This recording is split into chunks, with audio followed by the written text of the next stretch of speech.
ఆత్మగౌరవానికి ప్రతీక, ఆంధ్రుల తెలుగువాడి పౌరుషానికి ప్రతిబింబం, పౌరాణికంగానూ వివిధ రకాలుగా ఆరాధ్య దైవంగా భావించేటువంటి నందమూరి తారక రామారావు గారి శతజయంతి ఉత్సవాలు పురస్కరించుకొని రాష్ట్రాల్లో, జిల్లాల్లో, దేశవ్యాప్తంగా అనేక కార్యక్రమాలు నిర్వహిస్తున్నటువంటిది తెలిసిన విషయమే. అందులో భాగంగా అనంతపురంలో Nandamuri Taraka Ramarao century celebrations committee అని చెప్పి ఒకటి ఎప్పుడో రిజిస్టర్ చేశాం. ఆ సెంచరీ సెలబ్రేషన్ కమిటీ ద్వారా రామారావు గారు బ్రతుకున్నప్పుడు ముఖ్యమంత్రిగా నేను, నాతో పాటు అప్పటి మంత్రి పరిటాల రవీంద్ర, ఆనాటి జిల్లా పార్టీ అధ్యక్షుడు సరిపూడి సూర్యనారాయణ ముగ్గురు కూడా వెళ్ళి, నేను మున్సిపల్ చైర్మన్గా కెమెరాని తీసుకుని వెళ్ళి మీ విగ్రహం పెడతాము అని చెప్పి ఆయన అడిగాను. బ్రతుకున్నట్లే విగ్రహం పెడతారు బ్రదర్ అన్నాడు. అయినా కూడా మరి బయటకు వచ్చి ఆయన ఇట్లా ఎడం చేయి బయట పెట్టి ఫోజ్ ఇచ్చి తీసుకున్నటువంటి ఆ ఫోటోతో తెనాల్లో విగ్రహాన్ని తయారు చేయించాం. మరి ఆయన పరమపదించిన తర్వాత, అది రెడీ అయిపోయే లోపల ఆయన పరమపదించిన తర్వాత అనంతపురంలోనే ఆ విగ్రహాన్ని ప్రతిష్ఠించాం. ప్రభుత్వ కళాశాల ప్రాంతంలో అంత విశిష్టత, ప్రాముఖ్యత ఉన్నటువంటి ఆ విగ్రహం. అందులో ఈ శతజయంతి ఉత్సవాలు జరిగేటువంటి సందర్భంలో అనంతపురం జిల్లా నందమూరి తారక రామారావు శతజయంతి ఉత్సవాల కమిటీ అనేటువంటిది కూడా వార్షిక ఉత్సవాలు చేయడానికి అనునిత్యం ఎన్టీఆర్ విగ్రహం దగ్గర బర్త్డేకిను, తర్వాత ఆయన పదమనిచ్చిన రోజు 2 రోజులు కార్యక్రమాలు నిర్వహిస్తూ ఉన్నాం. అందులో భాగంగా అక్టోబర్ 28వ తారీఖున, అంటే రేపటి నెల, శిల్పారామంలో పెద్ద ఎత్తున రాయలసీమ ప్రాంతం 4 జిల్లాలకు సంబంధించిన సినీ రంగానికి సంబంధించిన వ్యక్తులందరినీ ఆహ్వానించి, నందమూరి తారక రామారావు గారి కుటుంబ సభ్యులు కూడా ఆహ్వానించి, అదేవిధంగా వీలైతే ముఖ్యమంత్రి గారినో లేదా నారా లోకేష్ బాబు గారిని కూడా ఆహ్వానించి పెద్ద ఎత్తున ఆ యొక్క కార్యక్రమాన్ని నిర్వహిస్తున్నాం. అందులో ఈ శతజయంతి ఉత్సవాలు చేసేటువంటి రాష్ట్ర కమిటీ జనార్దన్ గారు మరి మిగిలిన వాళ్ళని కూడా ఆహ్వానించడం జరిగింది. 28వ తారీఖున ఈ జిల్లాలో, ఈ రాయలసీమ ప్రాంతంలో ఎవరైతే సినిమా రంగంలో ఒక రైటర్గా, సింగర్గా, డైరెక్టర్గా, యాక్టర్గా వివిధ రకాలుగా సినీ రంగానికి సేవలు చేసిన వ్యక్తుల్ని ఆ రోజు ఆహ్వానించి ఈ యొక్క కమిటీ ద్వారా వాళ్ళకి సన్మానము, పురస్కారాలు ఇవ్వడం జరుగుతుంది. దీన్ని పెద్ద ఎత్తున ఈ కార్యక్రమాన్ని నిర్వహిస్తున్నాం.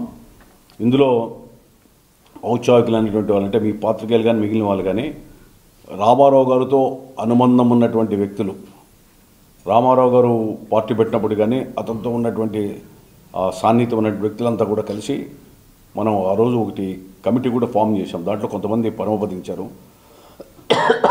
ఆ యొక్క కమిటీని కూడా తిరిగి పునర్నియామకం చేయడం జరిగింది.